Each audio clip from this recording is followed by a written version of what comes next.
Hey mamas, and welcome to the Entering Motherhood podcast. This is your one-stop go-to place for getting you from feeling drained, exhausted, and unfulfilled in motherhood to feeling more energized, organized, and accomplished. That's the vision I continue to navigate towards, and that's the vision we are sharing with you, focusing on holistic alternatives and restructuring your mind, body, and soul from the inside out. I'm your host, Sarah Marie Bilger, a wife, mom of two, mechanical engineer, VBAC mom, and doula, serving mamas through pregnancy, birth, and postpartum. If you're here for this, if you're as pumped up as I am and searching for that fire that you know is deep inside of you, then let's go. Let's uncover what it truly means to enter motherhood. You are a rock star. I believe in you. Let's doula this. Let's crank it up a notch and let's kick it into high gear together. Hey mamas, welcome to another episode of the Entering Motherhood podcast. I'm super excited to share this episode with you today. We have a special guest who brings a wealth of knowledge and experience in the realm of mental and emotional well-being. So join us today as we sit down with Amber Trueblood, who is a licensed marriage and family therapist. She's a best-selling author, a mother of four, and they're all boys.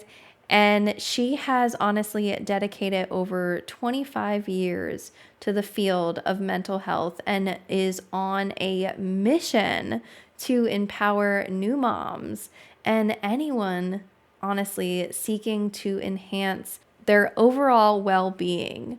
And we go into the 5 anxiety styles that she outlines in her book, The Unflustered Mom.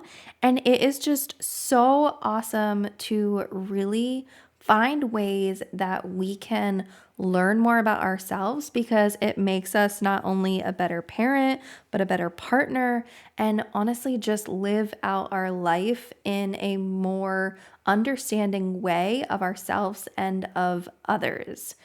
And she does a great job doing that. So get ready for a super insightful conversation filled with practical tips, actionable advice, and a really deep understanding of yourself. So without further ado, let's dive into this transformational episode with Amber Trueblood.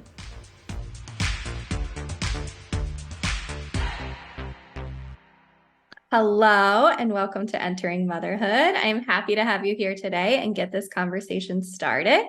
So why don't you go ahead and introduce yourself for our listeners? Hi, yes. So I'm Amber Trueblood. I'm a licensed marriage and family therapist. I'm also a mom to 4 boys. Right now they are 10, 12, 14, and just about to turn 16. So I love this period of every year. I've got 2 months where their ages are all really easy to remember because otherwise I always have to pause and think about it for a moment.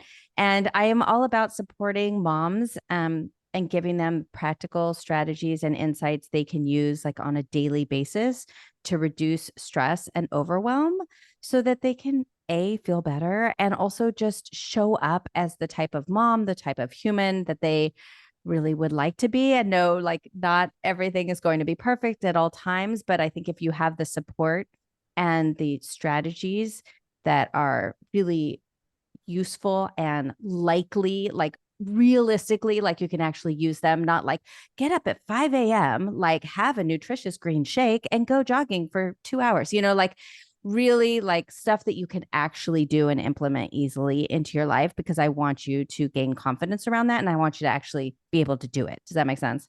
Yeah, 100%. I think, it's one of those things easier said than done. And when somebody's just throwing things out at you, wake up super early and wake up before the kids and things like that. And it's well, that doesn't work, or that's not realistic for me.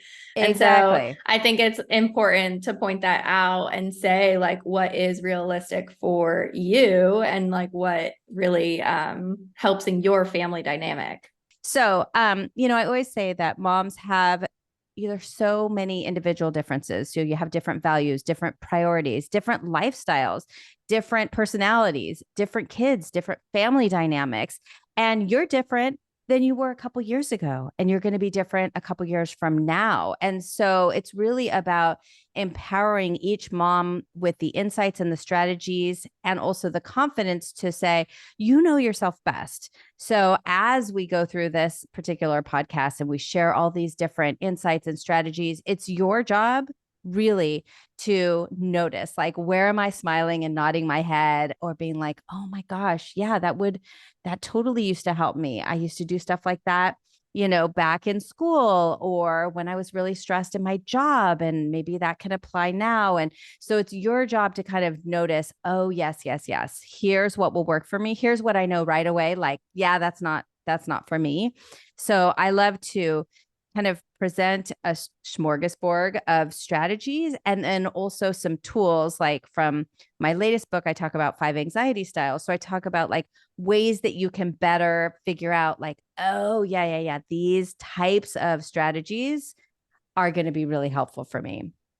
Yeah. Yeah. So you just mentioned also, like how different you will be or are, or Yeah. compared to how you were going back. You said your oldest is 16. Mm-hmm.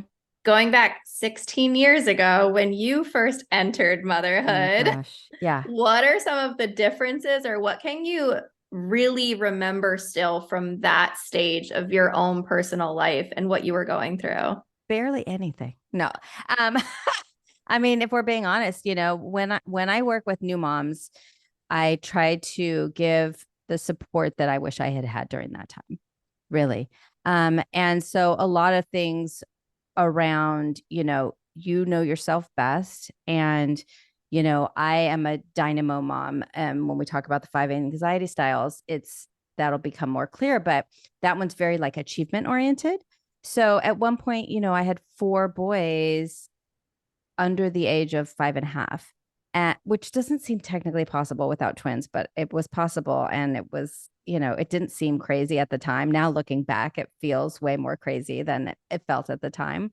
But, I wasn't getting sleep. I felt very isolated, even though I was surrounded by people and noise and stuff all the time.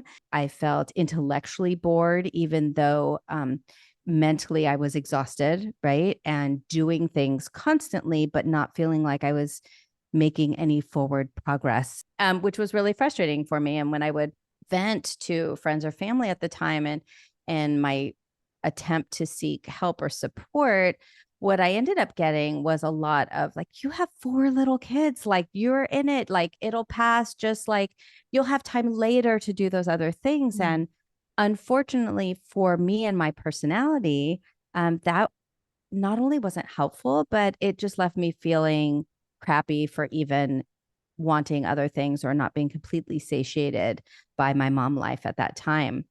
And I really wish I had had different advice and different support, to know like, hey, if you know yourself, you're somebody who needs this, here are ways you can realistically do it while still like eating and sleeping and functioning as a human and being a mom that you worked so hard to like become in the first place.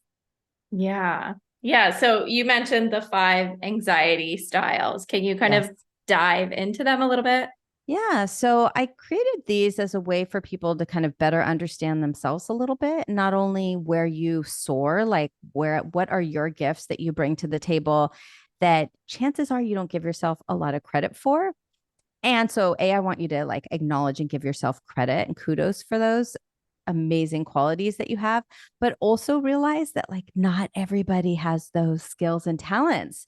And so we often expect other people to show up in the world how we are, like either to be on time or to be trustworthy or to be creative or be more organized or have that vision of the future, whatever it is, the way that we naturally look at the world.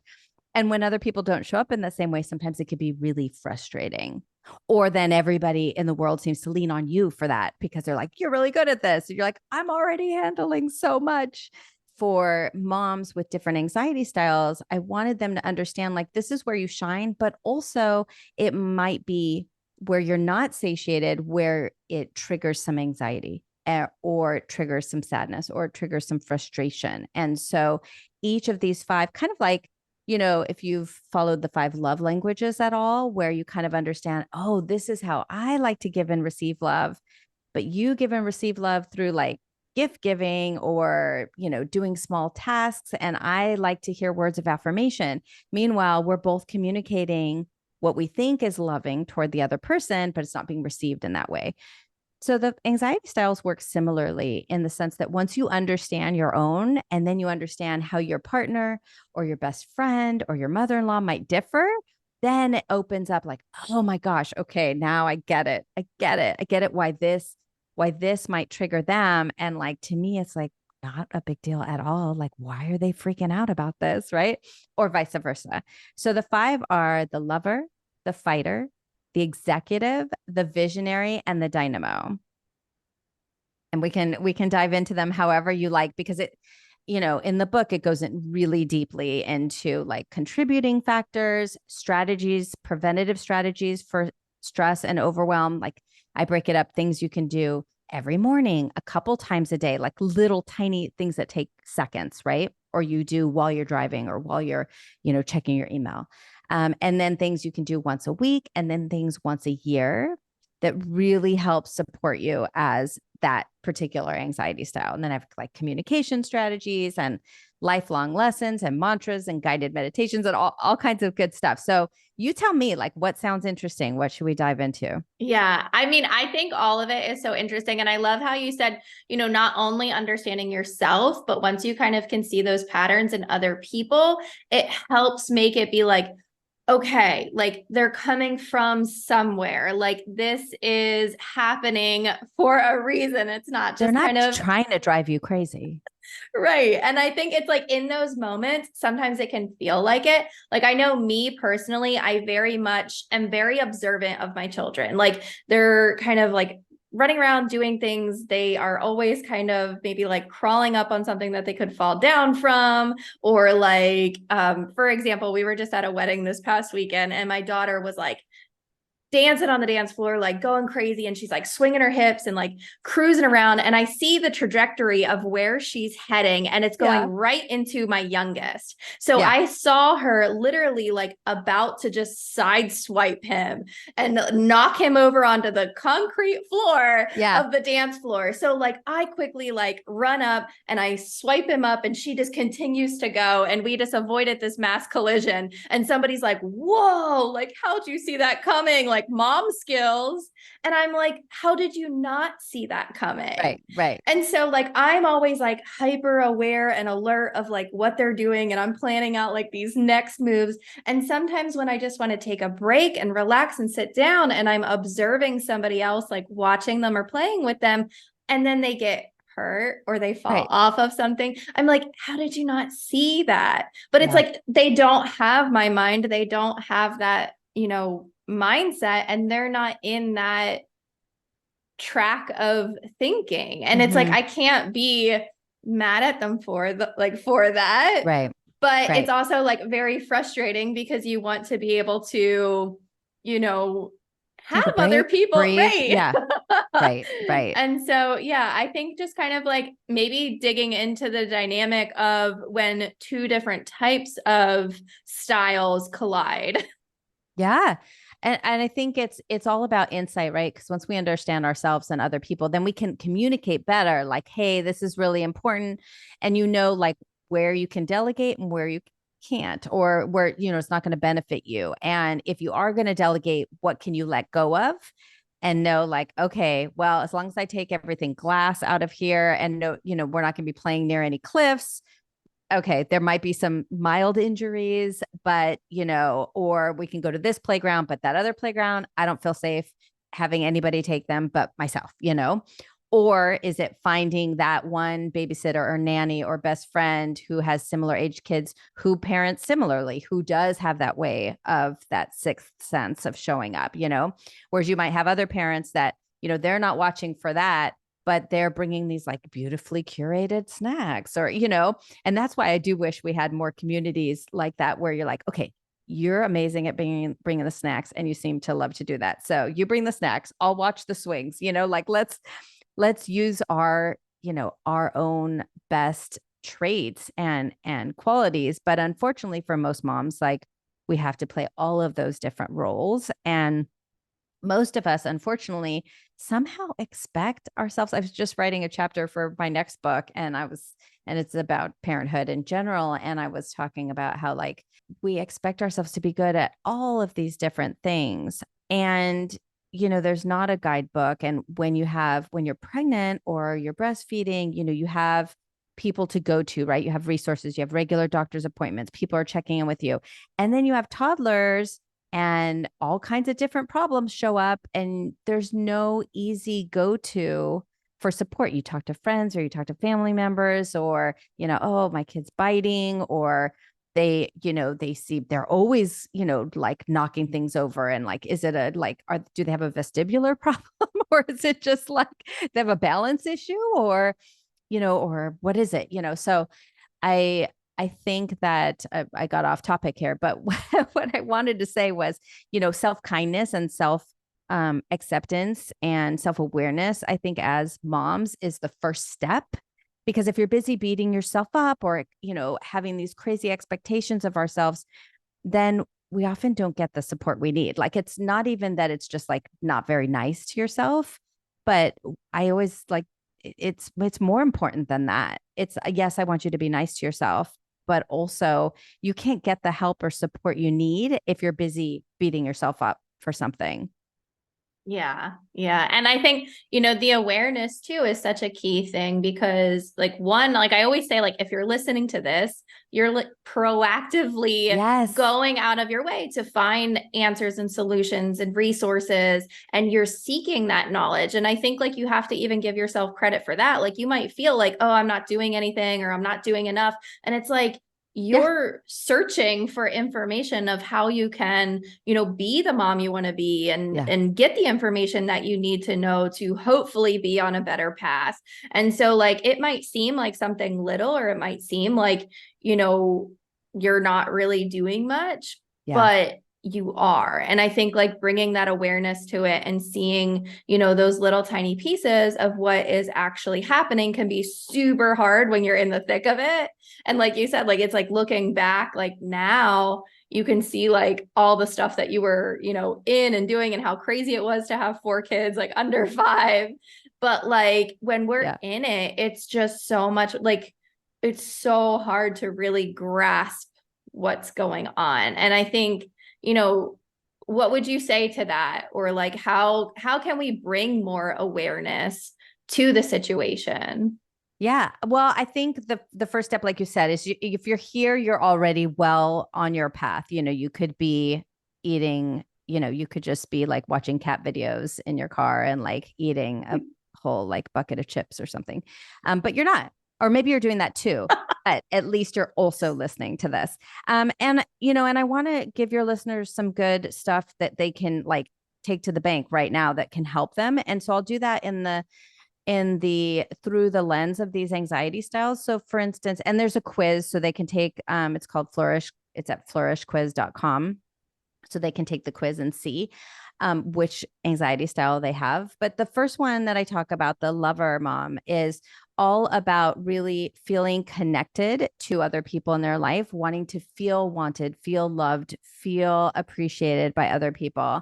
And it's all about, that's what lights you up, and also maybe what can feel can lead to anxiety and sadness when it's not satiated. So sometimes for lover moms, like coming home to an empty house, or having people cancel plans on you, or finding out that, while you were out of town, a bunch of your friends finally got together for dinner and you missed it. Like, that can be really heartbreaking for lovers. So people with lover anxiety styles, it's really about spending your time and energy facilitating those connections, and also knowing that you are worthy of the time and attention of other people.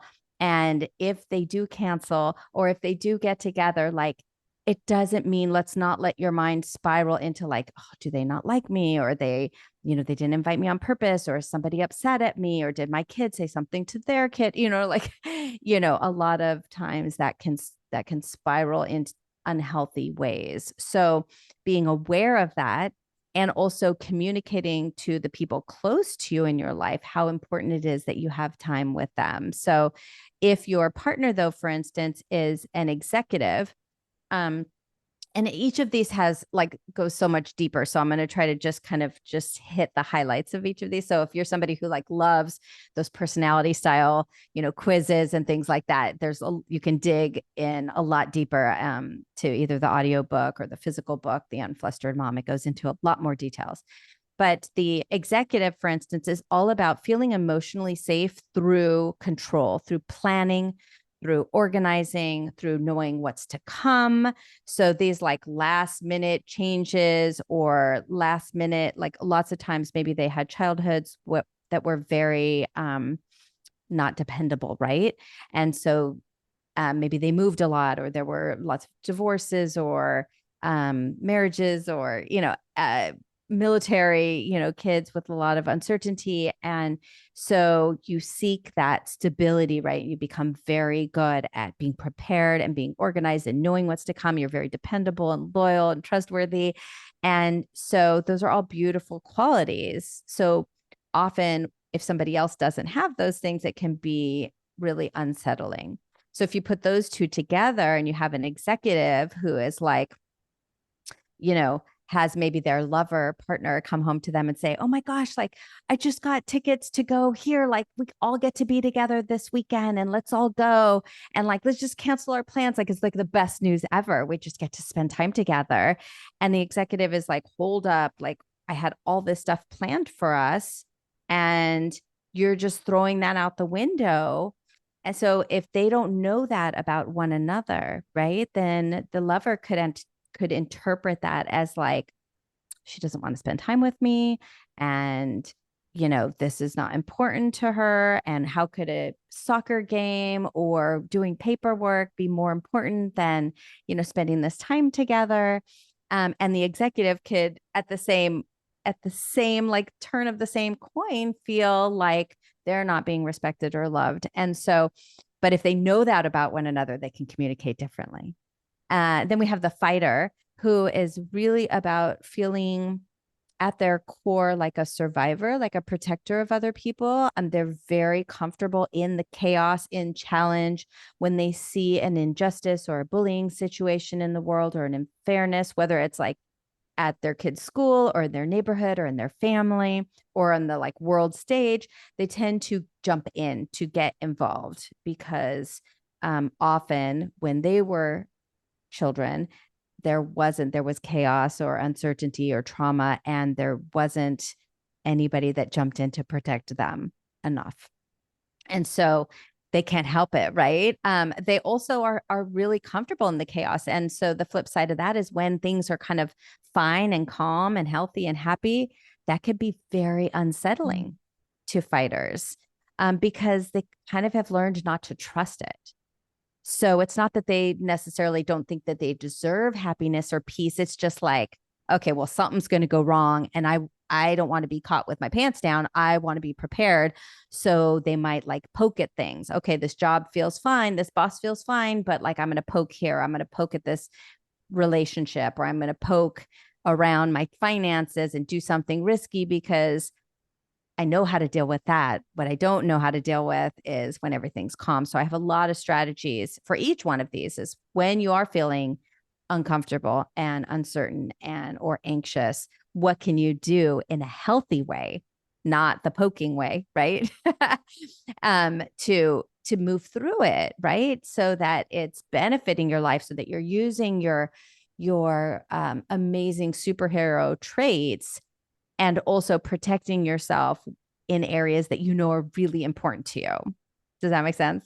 Yeah. Yeah. I love that you kind of just said that because I've always, well, not always actually. It's just like more recently, like after entering motherhood, like becoming a mom myself, like I've wanted to really work through those things versus like just kind of push it aside or, struggle through it Yeah. or just do what I can to like move on to the next stage. And so it's been like a really interesting way of going about coping with difficult moments and stuff when I try to take that, longer route of really understanding and really going through it. Because I think what motivated me to do a lot of that was, having children and wanting to know, okay, if they go through something like this, I don't want to tell them, just suck it up, like let's go, like let's move on. I want to try to teach them, like, Yeah. how can we work on this? And so I felt like if I know this, work, and if I can be doing this Yeah. stuff, it's going to be so much easier to be able to do that with them. And so, It's like, so true. It's yeah. so true. And you can learn together like, hey, you know what I just learned? And I want to share some strategies with you right now that we can, or not right now, but today, that we can help ourselves and help our kids, because you can learn with them too. You'd be like, oh my gosh, I found when I'm really frustrated, when I'm really angry, or when I feel sad, I've just learned this new thing. Do you want to try it together? Or if they just see you do it, there's so many cool strategies we can do to help ourselves and help our children.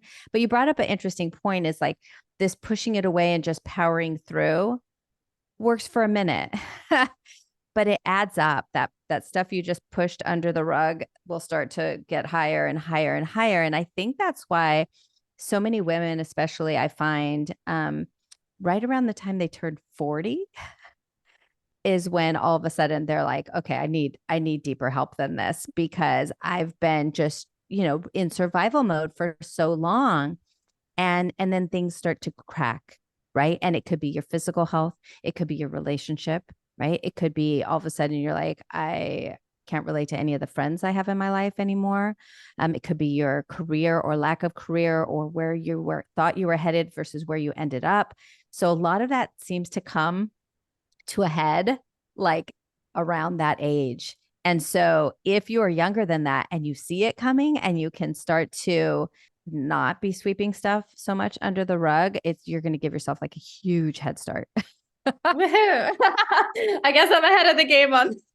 You're way ahead of the game. I mean, I am about to turn 49 next month, and I've been watching, moms go through these journeys. And I love that, podcasts like yours exist, because, then people can understand, oh my gosh, I'm not the only one going through these struggles. And, where you're sharing these amazing experts left and right with them that are, resonating with different listeners at different times and different days, and they can circle back and listen to them over and over again. It's huge benefit. Yeah, I Good think job. I was doing that work. Like, I'm a huge podcast listener. And so I was, like listening to all these podcasts and listening to this stuff. And I was like, you know what? There's just not like all of this in one spot. Like, I was like pulling from here, pulling from there, and things like that, and trying to find, and like there are so many like mom podcasts and like podcasts geared for moms and things. But it was that like, just entering motherhood, like Yeah. really going through it for the first time and really trying to understand like how can we be situating ourselves so that we aren't getting to be 40 and feeling like what happened, like where is life, like how have Yeah. we gotten here? And it's like I've always tried to be like more proactive in this approach. And so in gaining all of the information and knowledge that I was finding, I was like, how can I do it so that other people can, Yeah. find this information? Okay. Do we have time I'd love to share some stuff that will help. First of all, Yes. okay. So for new moms, I always, always, always recommend, you've got to focus first on your physiological needs, because I can give you all of these amazing mind bending, like incredible, even in the moment or preventative strategies.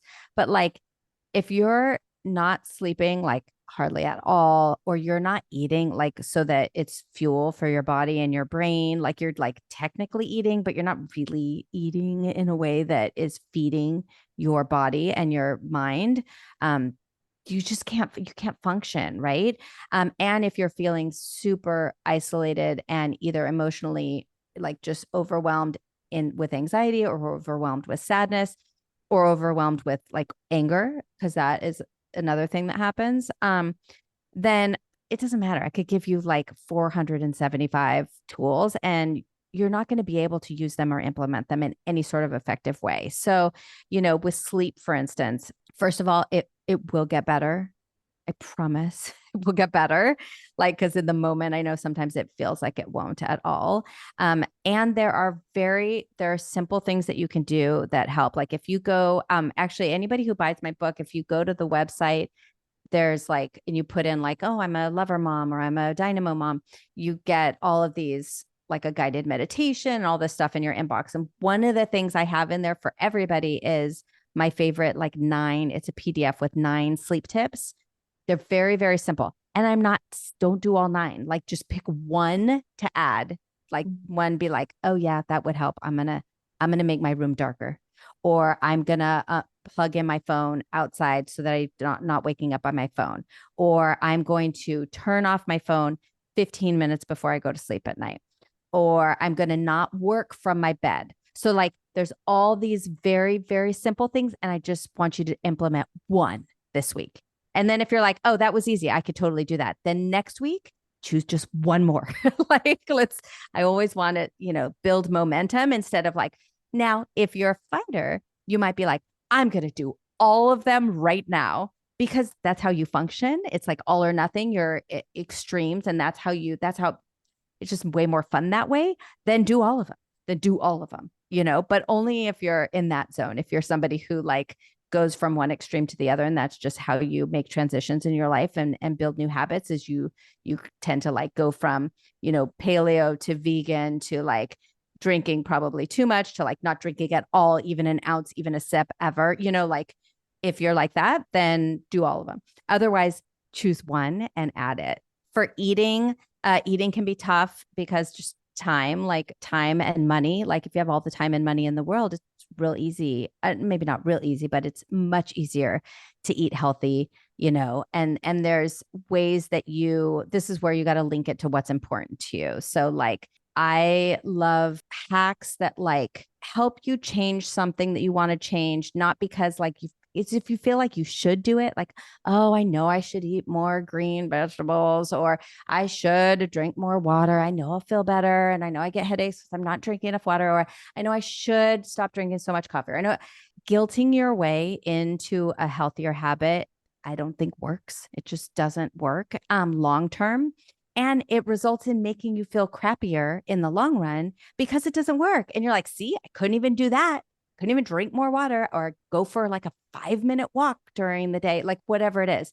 So let's not set you up for like failure. There's enough things that you're doing amazingly well that you're not giving yourself credit for. I don't want to give you something to beat yourself up on, right? So how can you hack it into, and I have like in the book, in the Unflustered Mom, I have a lot of like motivational strategies and habit hacks that go into detail, like how to figure out like where to hack, like where to make it as easy as possible to implement something. So like I'll just use, or you tell me, like what's something you feel like you should do more of, like as a new mom, like drinking water or going to sleep earlier or Yeah, I whatever, mean, meditating. I think a lot of it is like being present, maybe. Like, Okay. you want to be more present. You feel like you're just not, there with your baby when you're Yeah. supposed to be. You feel like you're not present with your partner. You just feel like you're pulled in so many different ways and Yeah. that you literally can't be present in one single moment. Okay. I think that's a great one. That's one I've struggled with for a long time. And I get better in certain ways, and it ebbs and flows. First, I want to say it's very, very, very normal and human to, especially as a new mom, because for your mind not to always be in the present moment, because like you said, you're always anticipating what's going to happen next with the wedding and the dancing and the trajectory that you mentioned. Like for your survival and for the survival of your kids, you have to be thinking of the future. So you can't always 100% be in the present moment. So you learn very quickly, like, I have to anticipate, like, okay, yeah, we're getting in the car to go to the park, but I didn't pack the diaper bag because I forgot to order the stuff. Like you have to be thinking ahead all the time. So the first part of it is just part of it is being human and being a mom, that there's a section of your brain that is going to be for a long time focused on the future. And if you weren't, your life gets to be a hot mess pretty quick because there's poop everywhere and nobody slept and there's no food in the fridge. And so part of it is just like, let's forgive ourselves, because if you weren't focused on the future, then that can be really tricky. I think I talk about it in this book, or it could have been my first book, Stretch Marks, where there was a point in time when my husband was like, I don't even feel like I know you anymore. You're so like serious and you're so like worried about this and that. No, no, no, no. Like I feel like I'm living like he tried to say it as nicely as possible, but like with like a general, with like a sergeant in the army. Like what happened to my like fun and happy and carefree like person that I was attracted to? And you're like, I don't know what happened to her. Like I don't, why aren't you more nervous? Like, why aren't you more stressed out? Like, and that's unfortunate. And it does happen. And it's like, I don't know, but I also don't know how to be different right now because I'm just trying to keep everybody safe and happy and healthy. And this is the only way I know how to do it. So that's a really long way of saying like, it's okay, it's normal, and let's be kind to ourselves about that. And then for those moments that you're like, oh, I don't want to miss this. I do want to be paying attention to this right now. How do I do that? Right. And so there's ways that, putting yourself in situations that require, like, this is where I'm all about hacks. Like, what do you love to do? What's like a creative ish thing that you personally love to do? I think talking to people, I think creating content, I think really just putting stories into a way that people can learn something from. I think Okay. that really So lights me up. pulling your kids into a pseudo version of that. Let's play podcaster. You ask me questions. What questions would you ask? I'm going to interview this person and they're an expert in, food. What should I ask them? And not that you're going to use it for anything. I mean, it'd probably be cute as heck if you did, but like, I loved to paint when my kids were really little. So we would do drawing and painting or go look at drawings or paintings and things like that. I would say one hack that you can do to be more present with your kids in your life, because it's easy to be present right now with other adults, but this isn't your life full time, right? You can't do this all the time, right? And so, can you bring that into other areas of your life where you're wanting to be more present? And a way to do that is think of something you like, not, oh, they love stickers or they love Paw Patrol or they love, skateboarding. Like my kids skateboard. I have four boys. They all have a lot of interests that are not only like not my interests, I can't relate directly, but they make gray hair all over my head because watching them at a skate park is just like, okay, oh, that's amazing. Oh my God. Or like, oh, that's so loud. Like they all play music. They have an amazing band and they play music and it's great. But like also I'll be in the middle of a interview or writing and the drum set is like right on the other side of this wall. So it's really loud in my house. And so finding ways like now I love to read and I love to write. So I still to this day read to my younger two boys every single night. And even if I'm out of town or I'm at a conference or I'm like this weekend I'm doing a retreat, if I'm done, I try to be done by 9:30 and then we read from 9 to 9:30 or from 9:30 to 10. Like summer has gone a little bit later than for the school year, but and we read books that I want to read. Yeah. Like, so it's not about like, oh, what stupid book are we reading now? Like, if it's a series I can't get into, we pick a new one, and Yeah. it makes it fun for me, and it helps allow me to be in the present moment much more easily, and it's fun because I'm doing something that I like to do, and it's important for kids to see that too, to see that side of you, and also see it's not 100% about them all the time. And if they see that you love it and that it's providing an opportunity for them to really get like 100% mom attention, chances are they're going to get into it. Does that make sense? Yeah. Yeah. I think it is one of those things like, they want your attention. They want to be around you. They want you to be doing something. And if you don't have that interest in playing with their game or They their can feel toy it. or their, right. So like They if can you feel it. are doing something that you're super passionate about, you're super interested Yeah. in, and you're doing it with them, they're going to see Yeah. that passion and Yeah. excitement. And so yeah, it's like things like that. Like thank you so much for sharing that, because it's like you hear those things and it's like, yeah, that makes so much sense. And it's, what can you say to like how we can really, maybe we're excited and we want to do this thing, but it's like actually implementing those Yeah. things, like actually going out and, maybe if it is you like to paint, like going to the store, buying the stuff. Like, what if you think they're going to make a mess?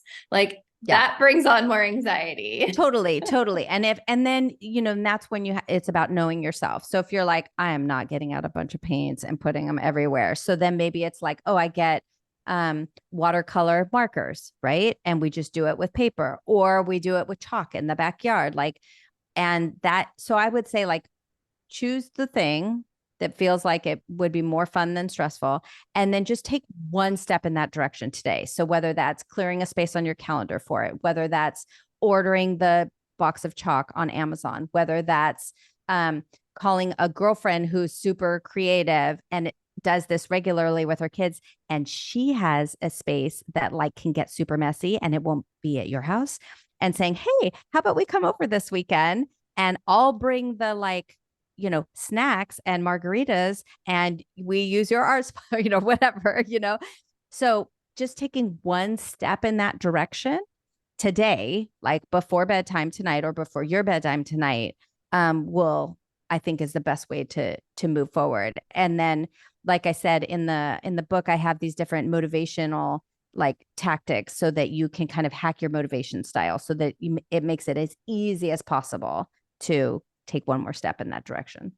Yeah, because I think that's really what it is, like understanding that it can be easy and it doesn't have to be another thing on your to-do list. It doesn't have to And be if it another is, thing then that's you're not over. going to do it. Then it's just Mhm. not going to happen. So, like, why waste I don't want to waste your time. So, it's got to Yeah. be something you enjoy, and it's got to be something that is easy to implement. So, sometimes it's like a certain time of day, or you link it to another habit. Like, I'll give an example of like drinking more water, let's say. um, Almost everybody can benefit from drinking more water, right? And if you can, get sneaky about it, like sometimes I get the little dissolvable things that have like vitamins and whatever minerals and things in it, or it just makes it taste better. It's like a fizzy thing that has like just vitamin C or something. I don't know. So if you're somebody who needs to drink more water and oh, I love lemon water. So if I go, get a bunch of lemons from my neighbor, or add it to my, grocery list every time I go, or if I know I'll drink water if it's cold, or I know I'll drink water if I see it. So I just have to put like cups of water where at the three places I spend most of my time during the day, like a bottle in the car, a bottle at my desk, and a bottle by the kitchen sink or whatever. One of the woman who created Hint Water, the founder of Hint Water, she wrote this really cool book called Undaunted. She's a friend of mine, and she said, her story of starting Hint Water, she was drinking like nonstop Diet Coke, like a lot of Diet Coke every day. And she was beginning to have like health issues from it. And so she was like, I need to drink more water, but like water's so boring. I don't like, so she not only like started adding like fruit to her water, but she would fill up 8 glasses and just like put them out in the counter in the morning because she worked from home, I think, at the time. And she would just keep drinking them but she had to have that, like pour them all out it ahead of time. I have this water bottle that literally like has the time of day, and you're like supposed to refill it like at lunch and then you start over. And so that's what helps me remember, like, oh, but then I poured an extra one here, so if anything I'm getting extra. But there's things that you already know, like, oh, I'm probably going to do this more if, and then you do that thing because it's going to make it so much easier.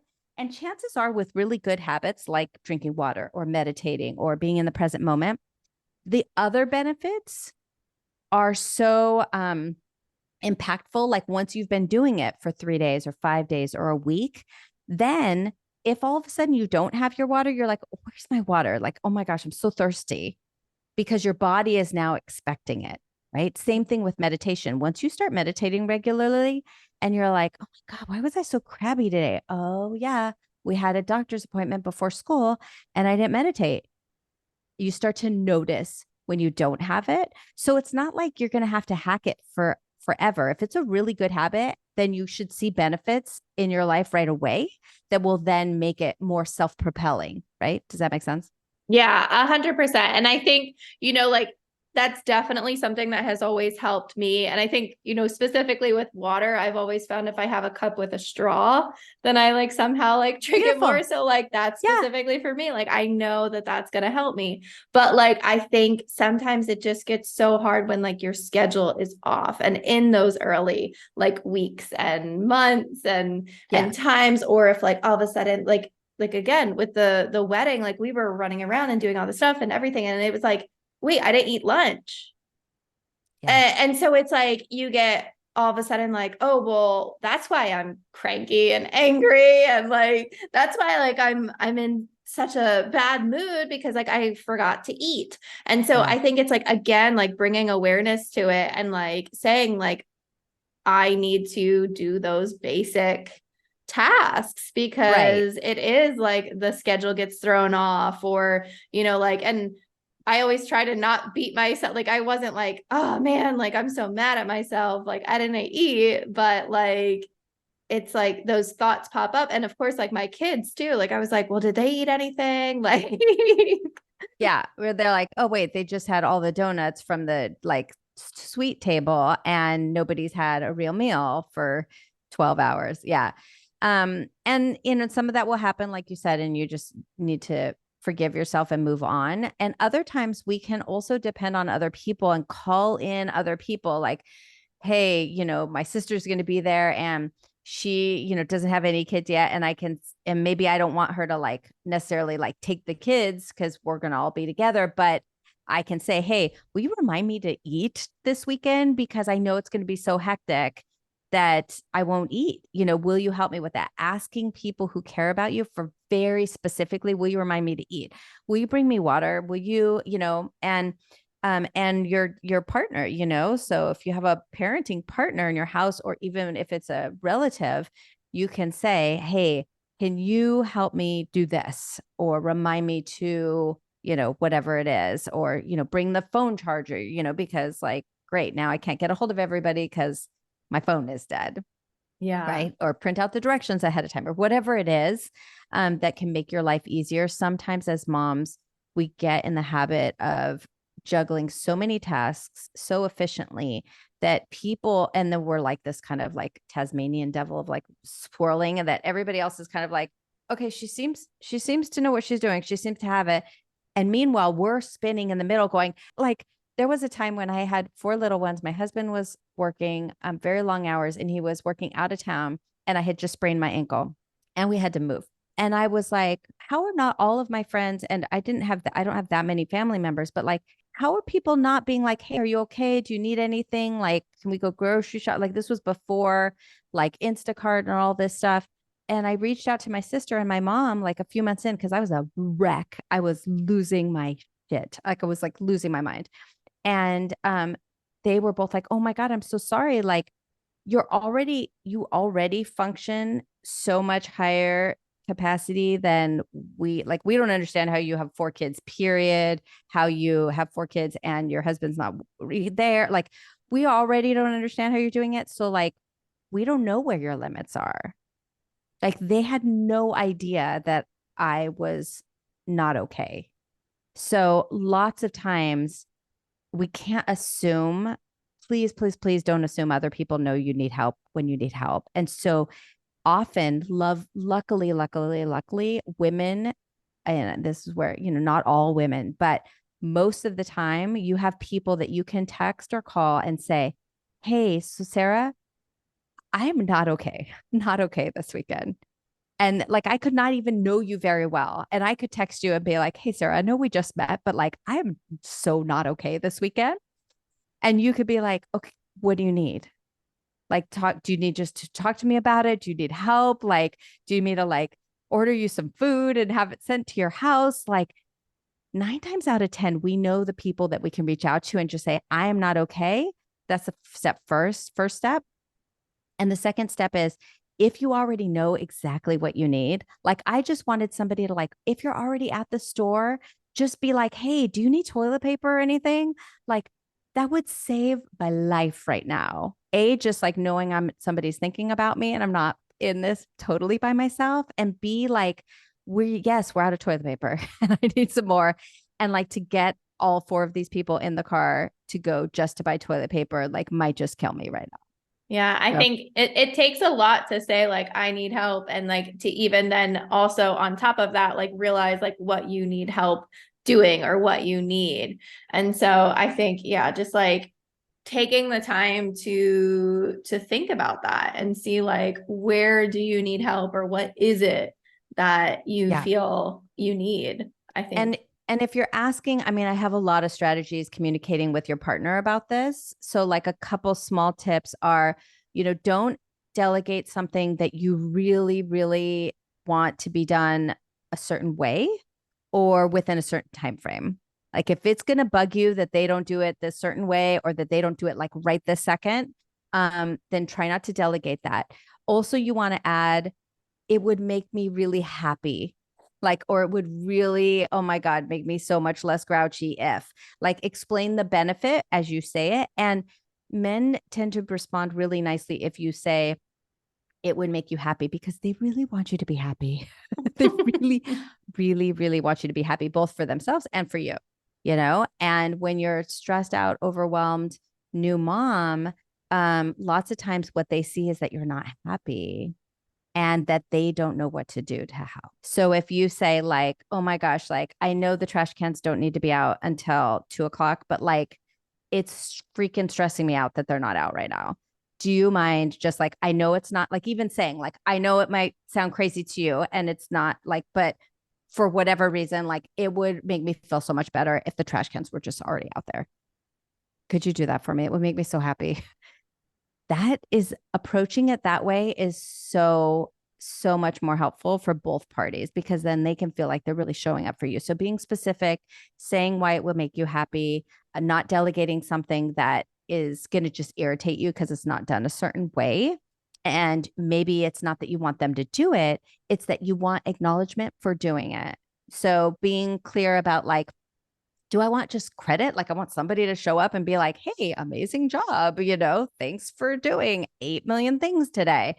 Being really honest with ourselves about what do we want? Do we want a credit? Do we want appreciation? Do we want somebody to really take it off our plates?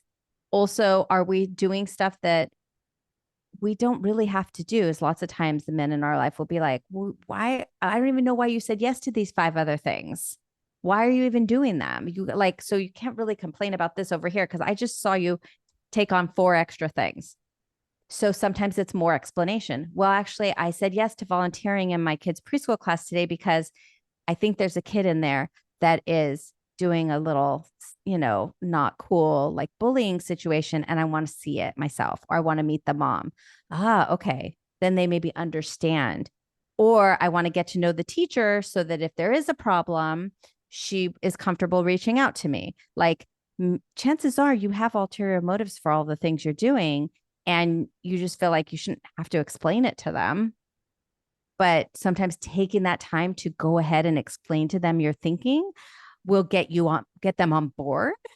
And then also the next time you do something like that, they're going to hopefully give you that benefit of the doubt. Oh, Sarah, there's a reason. There's a reason for this. She's not just trying to make herself crazy.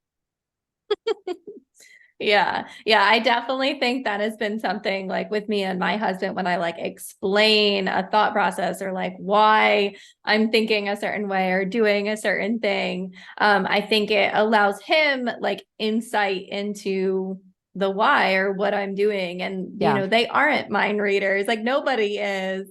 And a lot of moms get into this like I shouldn't have to explain, or I shouldn't have to go, tell them how happy this makes me when they do this because nobody does that for me. And so yeah, you can totally go off on that tangent and you can get real upset doing those things. Great. However, I don't think in the long run it's going to help you emotionally. It's not going to help your relationship. And if what you really want is long term ease and happiness and satisfaction and support and community and guidance and, to feel appreciated and heard, then I would try this other way. See Yeah. if that works better for you. Awesome. Is there any other, I mean, like your book sounds amazing. Like everything that you're doing is just such great work. And I think I don't know if it's like a new current thing, but like so many people love hearing ways to learn more about themselves. And like I think in understanding how we work and how we function, it really gives a reason for actions that we take or things that we're Yeah. doing that we might think are just, everybody does this, but it's like Right. that subconscious talking or like really rooted in who we are. And I think, like the Enneagrams or like even like zodiac signs like that, Yeah. like All zodiacs of have those always things. been like a personality kind of trait and thing and finding out about ourselves. So I think another quiz or way of like really understanding a deeper level of who we are and then having tips and hacks and ways that we can really improve our life is just so beneficial. Awesome. Well, and in the book too, like there's a whole chapter on in the moment strategies. We didn't get to really any of those, but there's literally like a list of things. Here's what you could do if you have 1 minute or less. Here's what you could do if you have 10 minutes or less. And here's what you could do if you have 30 minutes. I figure if you have more than 30 minutes, you probably, then you can go play tennis or go for a jog or, do an hour long yoga class. Then, you probably know the things that are in that category, but it's the ones that like are that are effective in very short periods of time that I think people don't know about and don't use as often as we could. So there's a whole host of very, very short, simple strategies you can use. So you can just use it as like a reference guide. Or if you have the Audible book, I don't remember what chapter it's in, but you can figure it out. Awesome. Well, do you have any other final, words of wisdom, pieces of advice, something that somebody that's, going through this motherhood journey, in that pregnancy, early postpartum time that's like listening to this right now, like what would you want to say to them?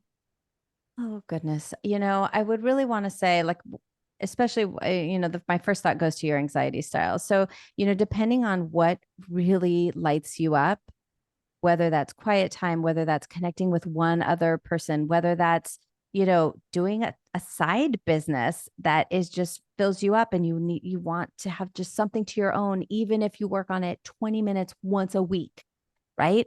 Do that one thing that will light you up, even if it's just one, 20-minute block once a week. That's awesome. Well, thank you. This has You're been welcome. great.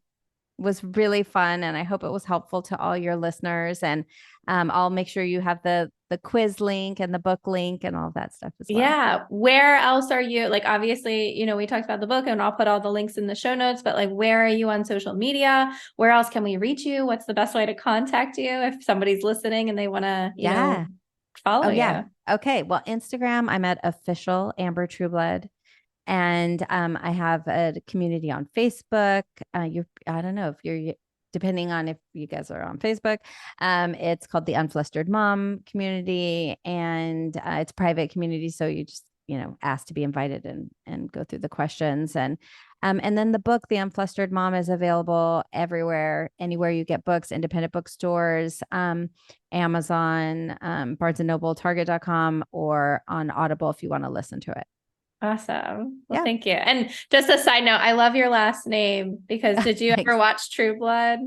I did. Well, no, actually, I didn't watch it. My husband's a photographer, and he was like, he worked on it for a little bit because he was like, I No have to work way. on True Blood because that's just funny that it's our last name. Yeah. Yeah, and my kid's band, is called True Blood, and so that's fun too. Oh, that's awesome. Yeah, How neat. I love it. yeah, they're at what is True Blood Band, I think, on Instagram. They have like like I don't know, 6 times the amount of followers that I have. That's so funny. That's awesome. Yeah. So cool. Well, thank you for being here and sharing everything. Thank you. I hope it was helpful, and I hope you have a wonderful rest of your day. Thank you, mamas, so much for listening. Remember, you are a rock star. I believe in you. Let's doula this. Let's crank it up a notch and let's kick it into high gear together. Hit that subscribe button, share this episode with a friend, message me, email me, call me, beat me. You know how to reach me. We're doing this, mamas. I am so excited to catch you here next week. This is your one-stop go-to place for helping you find the resources you need to make the best choices for you and your family during pregnancy, birth, and most importantly, postpartum. See you later, mamas.